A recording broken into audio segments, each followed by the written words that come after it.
Hey everybody, we've dealt with some audio issues before here on Improv Tabletop. You might notice that they're a little bit more pronounced in this episode than usual. We still think it's a great story. We're very excited for you to hear it. Just wanted you to be aware of that up front. Okay, on with the show. Last time on Improv Tabletop, we had just followed our heroes, the merry Pokémen, Decidueye, Ditto, and Farfetch'd out of the caves, where they were met with a few different choices as far as how they could get to Don Giovanni's castle.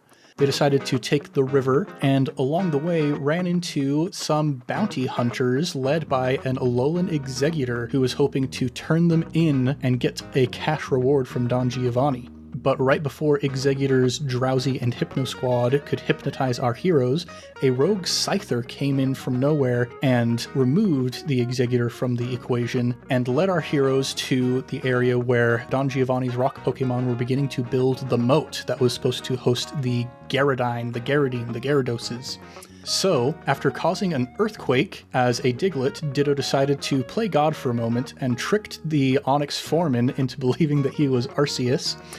After making it past that obstacle, they made it into the grounds of the castle itself. But there was one final obstacle to get through, a series of Gardevoir, the Royal Gardevoir, guarding the interior of the castle grounds.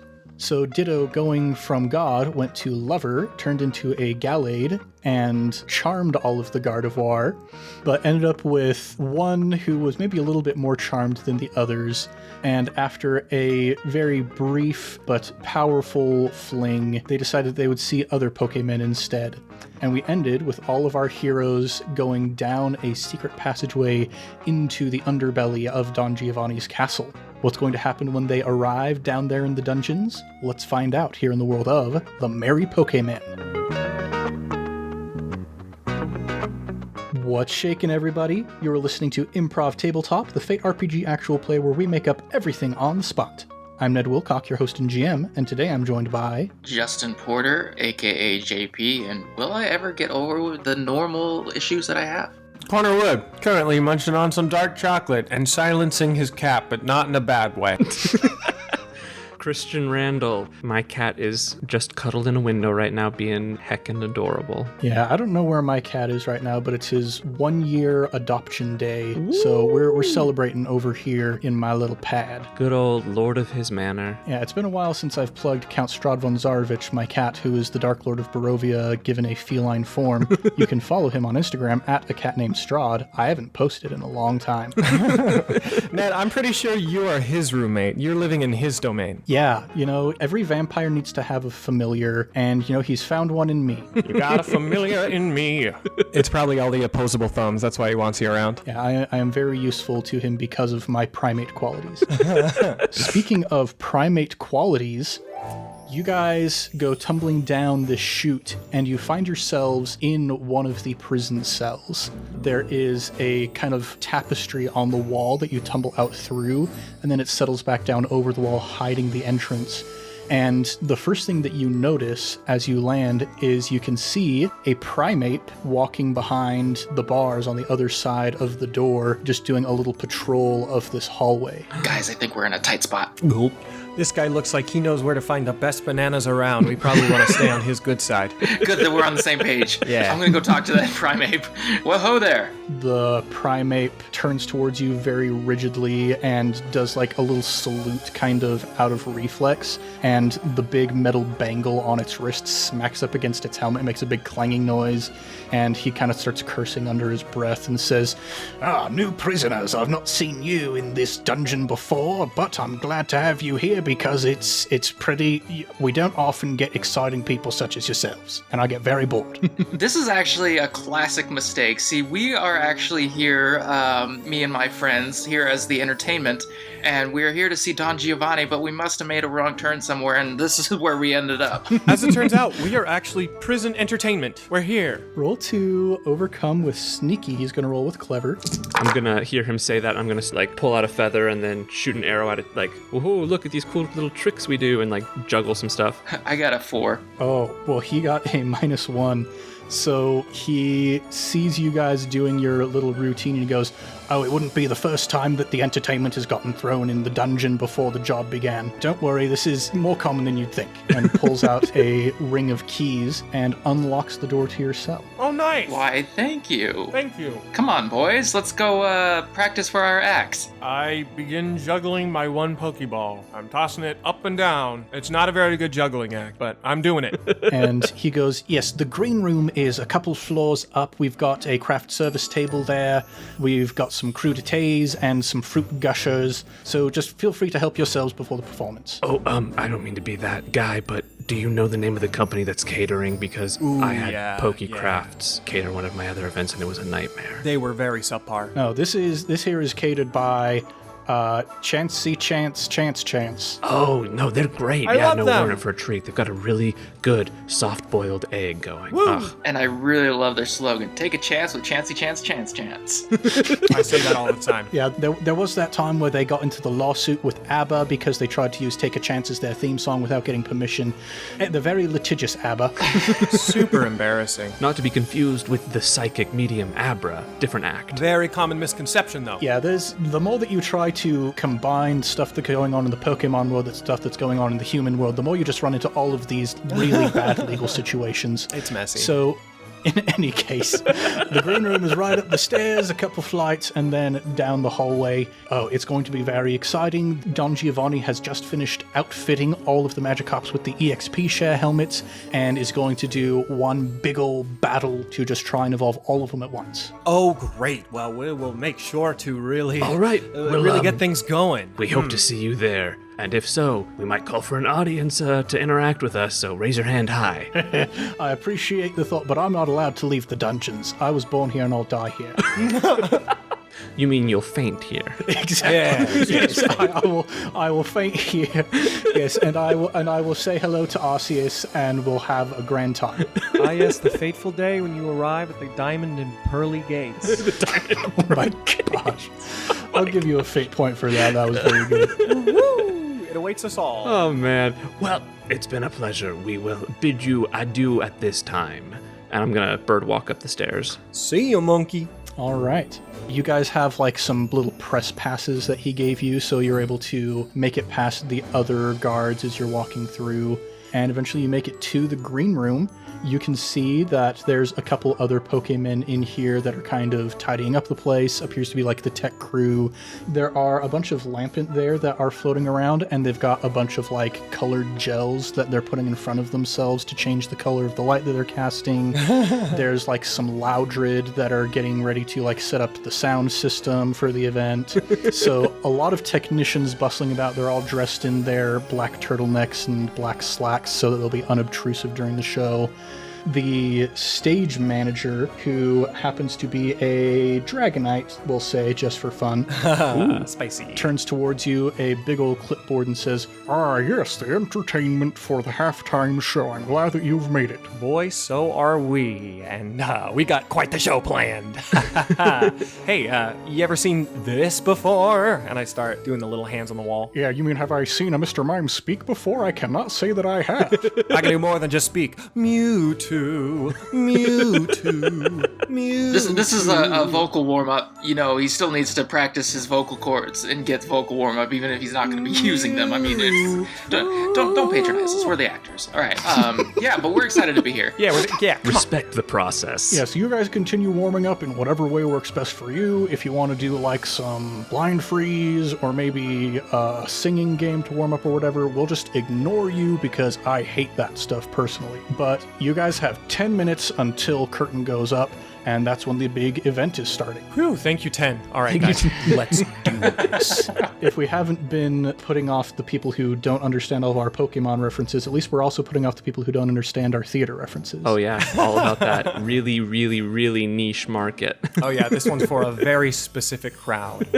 All right, boys, let's gather. Let's huddle. I don't know what I was thinking, but I got us here. We're the entertainment. Where do you think Don Giovanni's going to sit? What are we going to do from here? Well, I have the beginnings of a plan, and I make sure no one's looking, and then I transform into a Jigglypuff. Yep, we're gonna sing him to sleep. Check this out. Jigglypuff. We gotta make sure he's loud enough to make sure that we put everybody asleep. Oh, believe you me, we'll find a way. I think I can help with that. Farfetched, your assignment, should you choose to accept it. Find me a cottony, get me some cotton so we can stuff our ears. Duly noted. Got it. Oh yeah, you guys are gonna need that because it's gonna be real sleepy. Absolutely, Ditto. You do those vocal warm-ups to really make sure that Dragonite doesn't look over here because it'll make him uncomfortable. And I'm going to go over to the Loudred and I'm going to make sure that you have the most powerful amp at our disposal. Oh good, we're doing more of these. Mewtwo, Mewtwo, Mewtwo. I'm warming up. Oh boy. So yeah, I'm going to go over to the Loudred and I was just wondering, I know that this battle's going to go into a two-parter. It's going to have that first opening bit to really get the crowd going. We'll have that nice timeout to make sure that Don Giovanni's Pokemon wins. And during that time, we're going to be performing a really powerful ballad that'll really pump up the Pokemon.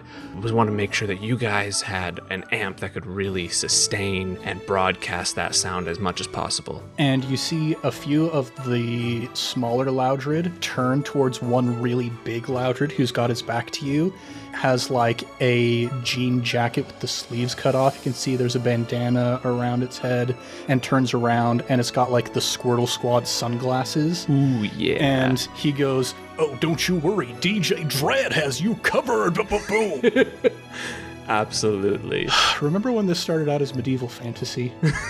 Still there. No, they had DJ Dreads back in the day. Yeah. I was going to say, he's just a bard. Exactly. DJ Dread, the Loudred Bard. Well, I have total confidence in you, and with those sunglasses, I mean, how could I doubt? Kind of pulls the sunglasses down a little bit and says, "If I hear that you're doubting my abilities, then I am going to pwn you into the ground." And there's just this big old blast of sound that comes out of his ears. I'm gonna get up to Ditto as Jigglypuff and take a couple of my quills out, start doing like makeup, brushing on, making sure that the stage makeup is right, the lights aren't gonna hit him weird. Sweet. And I come back with some cotton that I'm assuming there was some sort of sheep Pokemon. I'm sure there's sheep Pokemon. Yeah. They were nice enough to give me some of their cotton. We'll fasten together little earplugs to put in right before he sings. I do want to say, team, this plan, while looking completely foolproof and perfect, does have me worried about one thing. What's that, Decidueye? Well, what I'm assuming is going to happen is Don Giovanni's got the experience share set up on his Pokemon, and he's going to have his one powerful Pokemon take out one or a few big Pokemon to level up his Magikarp. My worry is, if we even miss a few people with this song, we run the risk of a bunch of rampaging Gyarados. Gyaradoses? Gyarados? What do we landed on Gyaradoses, I think. Gyaradeneses. That sounds more correct. Gyaradeneses. So, in the event that everything goes wrong, which I'm not saying it will, but look at our track record, I think we should have a backup plan that involves, well, I don't know that I want to put it out into the ether too powerfully, but I was hoping we could maybe channel all that experience into our good friend Farfetch'd here to get him to evolve. Oh, I like that. Because we know we do have that secret weapon is we still have that one experience share that we ended up getting from that cart we robbed. Very true. If the song looks like it's not going to work, my plan of action will be drop down immediately and begin removing the experience shares from the Magikarps, so all the experience flows directly to whoever's wearing the last one, which will be you, Farfetch'd. Now I don't know if I'm like excited for this to work or not. Like, I'm gonna be honest with you guys. This is a win-win for me. Well, if everything goes according to plan, you'll be a Surfetch before the sun sets, and Don Giovanni will be dead in the ground, or at least... Fainted. Yes, Fainted. he will be fainted for a bit. Or at least go blasting off again. He's gonna blast off at least a couple times. All right, let's do this. And you hear Dragonite go, "All right, 1 minute warning, everybody." Thank you, one. All right, I think for the most effective thing, we're going to put in our cotton right before he starts singing, and we'll be the backup dancers to keep an eye on anybody who isn't affected by the powerful song. Okay, well, I'm ready when you guys are. I'm a little nervous. I haven't Jigglypuffed in a while. And all of the technicians start moving up the stairs into the stadium, and you can see that there's like a little alcove off to the side for you guys to wait in until it's time for you to perform. The stadium room itself is very grandiose. It's got the vibe of almost like a medieval parliamentary kind of room with the elevated seating leading down to like the lectern in the middle. You can see that in front of that lectern area is this big, wide Pokemon battlefield. It's been outfitted as well such that it's a raised platform over a pool of water. And you see swimming down there amongst the water is a ton of magikarps, all of them with these helmets strapped to their heads. They're just like bumping into each other because they're already not very coordinated, but now they've got these massive pieces of metal to deal with. Would you say they look like fish with bicycle helmets?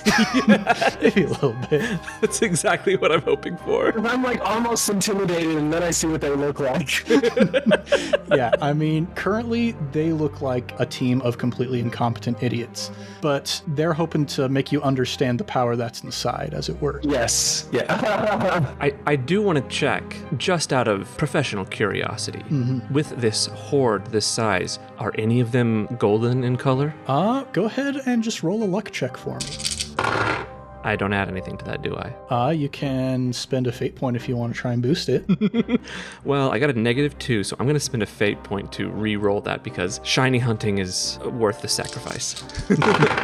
Okay, well, no, that's just a +1. Yeah, there are unfortunately no shiny Magikarp that you can see here in this pool. That's fair. The odds are not great. They're obscenely small, yeah. But yeah, you can see that seated all throughout the raised seating all around this central platform. Various people all wearing the Clan Rocket garb, a bunch of Clan Rocket goons, some of them maybe a bit higher up on the chain. It's got kind of a medieval times sort of vibe where they've also got like these plates in front of them with like half of a cooked chicken and a goblet with your choice of carbonated soft drink. And they're just chatting back and forth, getting ready for the show. And then the lights go down and all of the colored, I just barely forgot the name of the lantern Pokemon, the Lampent, come out with their different colors, and they start shooting like spotlights all over the place. You hear the Loudred starting to let out this low rumble. And then from behind the lectern area, you see a set of doors slide open, and from inside marches forth Don Giovanni himself, dressed in a very regal cape, a crown upon his head, very flamboyant jewels upon his fingers and about his neck. And as he walks into the arena, all of the Clan Rocket members begin applauding and cheering. And he places one hand on the lectern and places the other one up and is kind of drinking in the adulation of the crowd. And as they begin to quiet down, he clears his throat a little bit and says, "Welcome to the battle of the century." And all of the Clan Rocket members begin cheering like crazy. And he looks down at all of the Magikarp in the pool and gives a wicked little grin before snapping his fingers, and you see a couple Clan Rocket members pull these cage-like crates up onto the platform, and one of them opens the first cage, and out hops a Kangaskhan that looks very nervous and is glancing around at all of the people in the stands. And Don Giovanni says, "Before we begin, allow me to introduce your champion." And the Clan Rocket members start chanting slowly under their breath. You can't quite make out what they're saying because it's so low, but it's this repeating two-syllable word. And after a while, Don Giovanni begins to join in with them, and you hear all of the Clan Rocket members going, "Mewtwo." Oh no. And as it reaches a crescendo, you see from above a hatch opens up, and this purple light shines down as Mewtwo descends from above. And it's like when Mewtwo has all of those metal pieces of armor, just this insane looking Mewtwo, but there's a lot more like spikes and stuff on there, very medieval looking, just completely blacked out armor, and you can see a faint red glow coming from the eye slits in the helmet. And Kangaskhan looks up at this Mewtwo and is just like trying to backpedal its way out of the arena, but there's a couple Clan Rocket members who are like grabbing it by the arms and pushing it back in. And Don Giovanni turns to DJ Dredd and says, "Music, please." And the battle music begins to play, and a set of cage-like walls come up around the arena to make sure that Kangaskhan can't get out. And Kangaskhan begins attempting to battle against Mewtwo. Oh no, she's got a baby. Yeah, we should help out that mom. I have an idea. Let's see if we can subtly use some of our status-affecting moves. That way we're not obviously hitting the Pokemon, but we can use, like, I don't know, growl or something to help her out. Everybody join in, let's growl. You're right. We have to find a way to not have that Kangaskhan with all that juicy EXP faint and start beefing up these little fishies. Ditto, I think this is on you. We mentioned it earlier, but Chance. I think we can probably use the help of a Chansey right now to maybe beef up the Kangaskhan. Give me a sec. And I'm Blistle on accident. Okay, not bad. This'll do. So from up in the arena, you see Kangaskhan is hopping around trying to dodge as much as it can. But after a while, so Mewtwo is kind of like toying with the Kangaskhan, sending out psychic blasts kind of like all around it, making it dance as it were. But after a while, you see the light coming out of the eye slits kind of harden, and it's going to try and cast Psycho Cut against this Kangaskhan. Yowza. So it's going to roll with Forceful, and actually rolls pretty darn bad. Only a +1. Kangaskhan is going to dodge with Quick, getting a +2 actually. Let's go! So manages to leap out of the way just in time, but is panting heavily and looking around as if trying to find any way to get out of this arena here. I'm gonna try and use applause if I can, just to hype up our Kangaskhan, at least give it some survivability. Smart, and it'll blend in with the crowd. Yeah, go ahead and roll to create an advantage with Flashy. Flashy! That is a +1. All right, yeah, so you have successfully created the advantage. The aspect I'm going to create here is cheerleaders. Why not? Ah, cool. And you're going to get one free invoke on that aspect that you can use to assist this Kangaskhan. Oh, yeah. Do I pass it to someone else at this point? We'll be formally in an exchange at this point. Mewtwo has gone, Ditto has gone. Who would you like to pass it to next? I'm gonna get it off to Farfetch'd. Well, shoot, my heroicness in me wants to jump in, but I can't. I don't even know any of Farfetch's moves. I know Cut. That is it.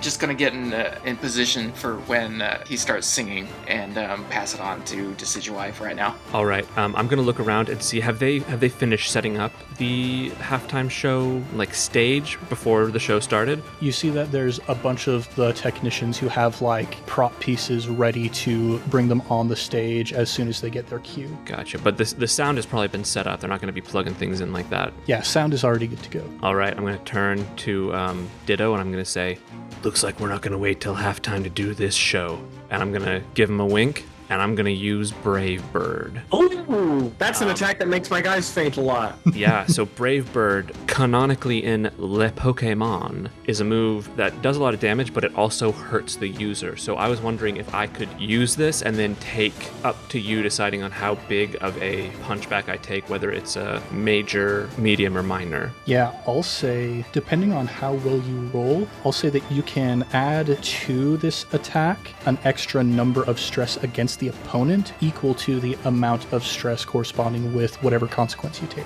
Gotcha. So what I specifically want to do is I want to spread my wings out. I can't really fly, but I can kind of glide with my wingy wings. I'm going to glide down towards there, and as I'm gliding, I'm going to pull out basically all of the feathers that allow me to fly.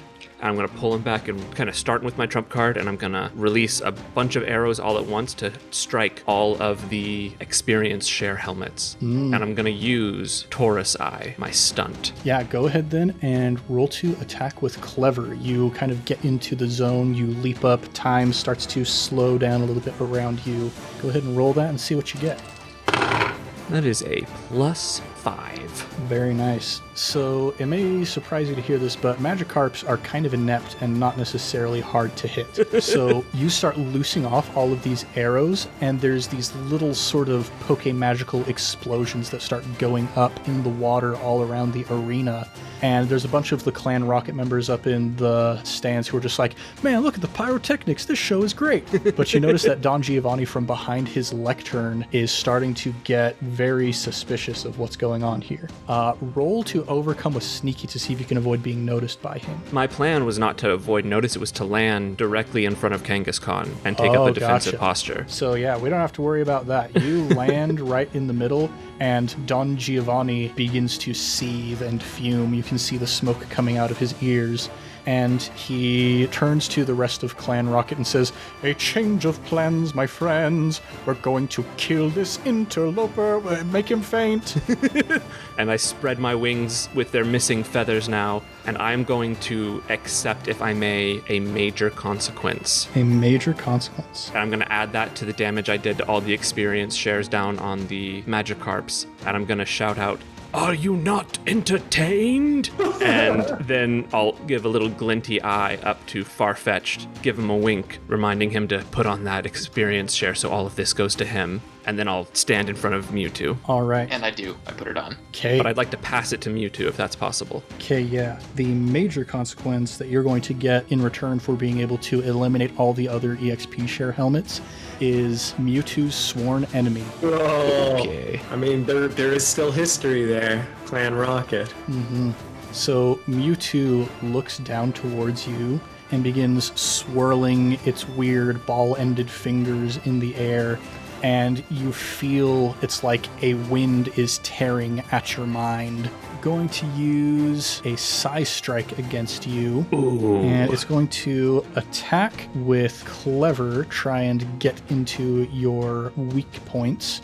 How would you like to try and defend against this? I am going to not try and defend very much. I'm going to try and mostly get in front of Kangaskhan and her little baby. Okay, since you're standing your ground, roll to defend with Forceful.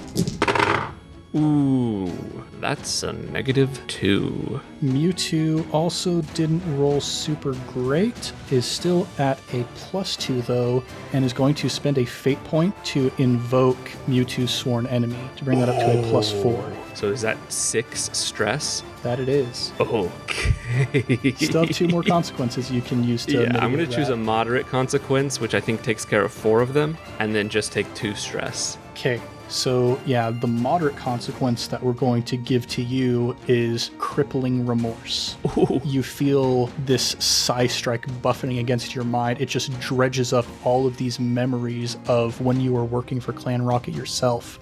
You feel this intense shame about the fact that you have betrayed the people that you used to work with. I'll fall to one knee, my owlish eyes squinted against the pain of my own mind. And with that, I think that brings us to the top of the next exchange. Mewtwo is going to pass it over to Ditto. Okay, I'm Chansey currently.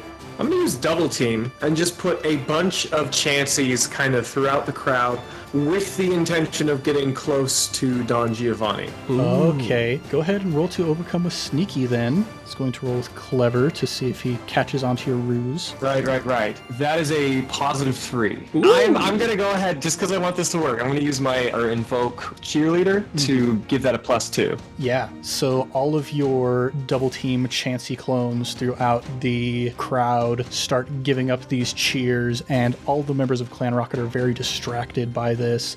You've got this unexpected battle going on in the arena, you've got Chanseys all around, and so that brings you up to a +5 against Don Giovanni's +4. Nice. Alright, well, yes, and again, with that, I want that to be my move, but the intention is to get close to Mr. Giovanni, and that is going to be my turn. I will pass it to Kangaskhan. Yeah, for sure. And so you managed to make it right into the seats directly behind Don Giovanni, so you're out of his sight at the moment. Now, Kangaskhan looks up at Decidueye, who is now standing in front of her, and goes, "It's going to be a difficult fight, but I think I can maybe do it." Well, now you can for sure, I hope. And so Kangaskhan is going to start leaping up into the air, gaining elevation the way that you might on a trampoline with each subsequent bounce, getting up higher and higher and higher. And on the final hit against the ground is going to use Stomp to try and just like send out a shockwave across the arena and cause some more confusion. So we're going to see how Kangaskhan does with that. Going to overcome with Forceful. Actually, we'll create an advantage with Forceful, see how that does. And gets a +3.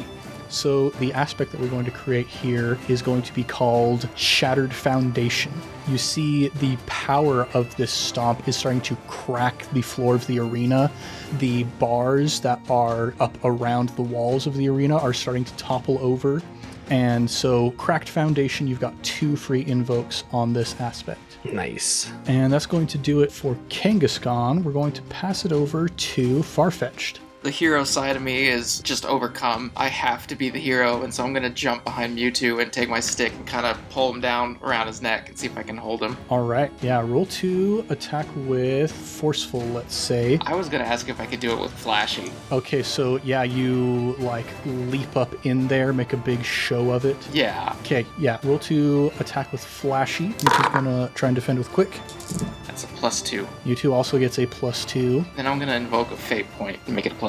All right, yeah, you're too cocky. You're not going to lose this situation. You put your leak around Mewtwo's neck and start pulling Mewtwo down to the cracked foundation of the arena. And is going to take 2 stress from that. And then, as I'm pulling him down, I'm going to pass it to Decidueye. And now that he's on the ground, I'm definitely a bit shaken, but I made my choice. I was a member of Team Rocket, and some of these people I know are just doing the best they can with what they have, but not that Don Giovanni. And so I'm going to focus up and have that same purpley glowy energy come around me and use another ghost type move. I'm going to use Poltergeist. Before I even roll, I know I'm going to use one of the broken foundations. I'm going to pull up pieces of the foundation that have been broken by Kangaskhan. I'm going to hurl them at Mewtwo. All right. Go ahead and roll to attack with Clever then. Ayo! That is a +7. Very nice. Mewtwo is going to try and defend. Well, it's currently being pinned down by Farfetch'd, so I think probably going to have to try and defend with Forceful to just like shrug off the move if possible. And he's got that armor on, dang it. Only getting actually a +2. So that's 5 stress. Yeah, 5 stress against Mewtwo, who'd already taken 2. Mewtwo is certainly not looking too great at this point. I believe Mewtwo is the only one who hasn't actually gone yet in the exchange. Yeah, after I use that Poltergeist move, I'm gonna walk forward and point with one of my mangled wings and say, "Not today, brother," and pass it to him. And Mewtwo looks up at you, and you hear a voice that echoes throughout your own head. "We'll see about that."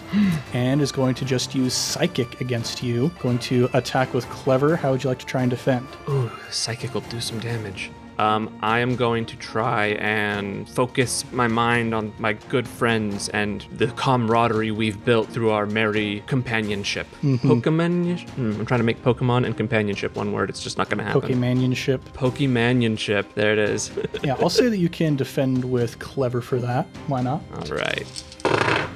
Random question. How often have you seen someone roll 4 negatives on a die? It's not very common.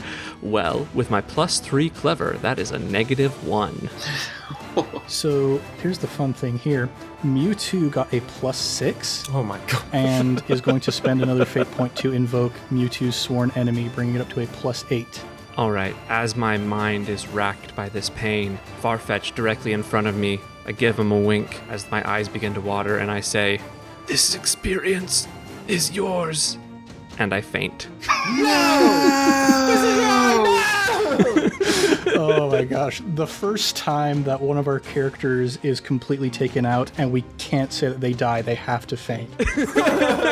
Can't give you that full satisfaction, Ned. I'm sorry. Oh, well, I got close with Oleg, so I guess. Because so that was bringing it up to an 8, right? Mm-hmm. And I have a mild consequence left and 4 stress. So even if I'd taken it all, there was nothing I could really do about it. Even if I took another fate point, lower it by 2, I'm still taking 6 stress. Yeah, so the mild consequence that we're going to give you is fainted, just for the sake of completeness. You see Decidueye fall unconscious to the ground, and you hear a voice from behind Mewtwo say, "He's not the only one who's defected from this clan." And Meowth is going to use the free invoke on Meowth will save us all one day. Yes, he will. The chosen one! Shows up right behind Mewtwo, had been like lurking in the shadows the entire time. You see the coin on Meowth's forehead glow, and is going to use Payday on Mewtwo. Oh, yeah. Going to attack with Flashy, and gets a +5. Mewtwo is going to try and dodge with Quick, getting a +4. Mewtwo has 1 stress left. Now saved the day. So, in a flash of golden coins, you see Mewtwo's helmet go flying off into the distance. Its eyes close and the body thuds to the ground. And as the light dissipates from Mewtwo's eyes, Farfetch'd, you feel the light beginning to coalesce around the EXP share helmet that you're wearing, and all of the armor that you have on you begins to pop off as your own Surfetched armor begins to grow in underneath it. I look at myself, my one wing, look at my other wing, full of armor, and I look up at Don Giovanni, and I fly up there and stand right in front of him with my leek. And he looks down at Mewtwo, who has fallen, and that fall, Mewtwo's a pretty hefty Pokemon, and since there was already the unstable foundation, you feel the entire place beginning to shake. And Don Giovanni looks up at you in terror, and all the other Clan Rocket members are looking very frightened as well. And with a frown on his face, he sings, "Look like Clan Rocket's blasting off again." And the entire place just explodes, and all of the Clan Rocket members go shooting off into the sky. Can I, in that moment, is it all right if I try something? Like what? So here's my question. You could say Don Giovanni was pretty surprised at seeing Mewtwo faint, like a little shocked. One might even say paralyzed. And then with the destruction of the arena, like, would you say he took a little damage? Probably. Okay, cool. So with me being behind him, which is another factor I'd like to add in, I would like to invoke I am my own master and use my Pokeball to try and catch Don Giovanni.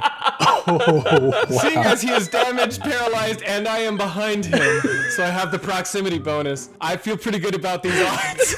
Roll to attack with Sneaky. He's going to try and defend with... What can he defend with? Oh my god.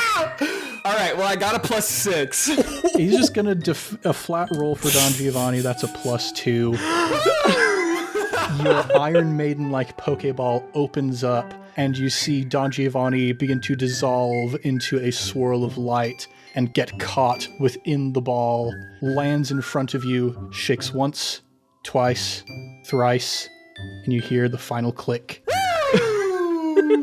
He will not be doing this nonsense again. Now I'm your dad. And yes, I would like to nickname him Smellbutt. I would like to nickname my new Don Giovanni Smellbutt. So as things are settling down, Scyther has dragged Decidueye over to one of the other Chanseys who's been double teamed up in the crowd. You get some healing, and as you all look around you at the brand new castle that apparently you guys are the owners of now, I think that is where we're going to conclude our story in the world of the Merry Pokémen. Oh, man. That was epic. Holy cow. I can't wait to sell my new Pokemon on the black market. Well, thanks everybody so much for listening to Improv Tabletop this week. We'll be back next month with more adventures in a brand new setting. If you want more, go ahead and subscribe, maybe even give us a review. We would be just as happy as Meowth was knowing that his anime protagonist destiny was fulfilled if you would go ahead and give us a review on the podcatcher of your choice. We're also all over social media at Improv Tabletop, so if you'd like to suggest either a setting for us to play in or an aspect for one of our characters to use, you can comment on one of our posts or tweet about us using #ImpTabSetting or #ImpTabAspect. Let's do a round of plugs. As always, sister podcast, I Cast Fireball, D&D 5e actual play, Dungeons & Dragons is fun, I'm in it, Thomas is in it, Caleb and Heather were in it for a little bit. It's a good time, go check it out. What else? Avatar, you say? I love Avatar The Last Airbender and its subsidiary product, The Legend of Korra. If you want more of that kind of stuff, we have an Avatar campaign that we are running as well. Go listen to that. It is tons of fun. We're off to a good start. The other thing that I would like to plug this week, part of me feels like it would be appropriate to plug the opera Don Giovanni by Wolfgang Amadeus Mozart, but I don't actually know anything about that opera, so instead, I'm going to plug more Pokémon music. A couple really awesome musical groups that I'm a huge fan of. One is the 8-Bit Big Band. Yes! They do big band covers of all kinds of video game music. They're super, super good. The other group is a duo called Two Saxy. It is Grace Kelly on alto saxophone and Leo P on baritone saxophone. They are a wonderful duo. They teamed up with the 8-Bit Big Band a few years back to do this amazing cover of the Pokémon theme song. Awesome. It is like the growliest, most sensuous saxophone tone that I've ever heard, and it is wonderful. It's amazing. Go check it out. JP, is there anything that you would like to plug? I will plug the video game I am playing right now, which is Tiny Tina's Wonderland. Which is, I want to check that one out. It is amazing. I am loving it. So many D&D references. The cast they're just funny. It's just great. I know it's got like Will Arnett and Andy Samberg. Yeah, Andy Samberg. What's her name from SNL? Also, Wanda Sykes. That's who I was thinking of. And there's also, I used to watch this YouTube channel, Team 4-Star, and they do Dragon Ball Z Abridged. Yes, they're so the guy good. who does like Krillin and Vegeta and stuff is like the voice of the main character. Like if you can change his voice or whatever. I'm listening to it and I'm like, this guy sounds so familiar. That is fantastic. It's quite a ride. It's pretty fun. Nice. Connor, is there anything that you would like to plug? Yes. Hello, friends. Those of you who've listened to the podcast before may know that myself and several other members of this cast are big nerds. That said, I have been reading The Wheel of Time. I am just about to be finished with The Eye of the World. That's book 1. By the time this comes out, I will be done. And it is fantastic. It is, I believe, 14 books, maybe 15, including a prequel. Brandon Sanderson, who is also a big returning name here on this podcast, wrote the last few books, and it's fantastic. If you like high fantasy or you just like good books, The Wheel of Time is an amazing series. Right on, right on. Christian, is there anything that you would like to plug? Yes. First, a real plug. Book Lovers Soaps. Mentioned on here before. My wife and I actually just got some. The one that I was most excited about was the D20, and it smells so good. Does it smell like victory? It smells like a nat 20 every time. Yeah, I also had been kind of holding off. You know, Caleb has been plugging Book Lover Soaps, his wife's soap business, for a very long time. But there was this part of me that was like, but I've got like my Old Spice scent that I chose years and years and years ago. I can't switch from that. Turns out I could, and I did, and it was a good idea. Woo! Yeah, I mean, they are all good. Rachel knows her freaking soaps, y'all. She does, and we got them really quickly too. I know that they were out for a bit, but they are back in, and that's just bookloverssoaps.com. But more of an update than a plug. I know last time I mentioned that I was hunting for a shiny Rowlet to base off my character here, which I don't know that I ever revealed my name. It was Robin Hoot. And so up until last night, I spent a couple hours at least every day soft resetting, trying to get that shiny Pokemon. And last night, I turned to my wife and I said, this is the last one. Shiny or not, I'm playing this game because we're recording tomorrow. And I reset it, and I went through the dialogue, mashing the A button, and it wasn't shiny. But I have Robin Hoot. She's not shiny, but she's fighting good so far, so that's my update. Yes, and for those who weren't quite with it in this one, Decidueye was canonically a girl. Oh yeah, sorry if that wasn't clear from my phenomenal voice acting. Yeah, I mean, I thought it was pretty obvious. Well, that ended poorly, and I'm sorry for you. Look, sometimes the lesson you learn is that there was no lesson, and it was a waste of time. Well, thanks everybody for joining us here in the world of the Merry Pokémen. I'm Ned Wilcock, your host and GM, and I've been joined by Justin Porter, aka JP, and I have finally evolved. Connor McDouglas Woodard. I am a mere couple boss fights away from being the true Elden Lord. And Christian Randall, the quitter. Woo! Much love and stuff, everybody. We'll catch you next time on Improv Tabletop.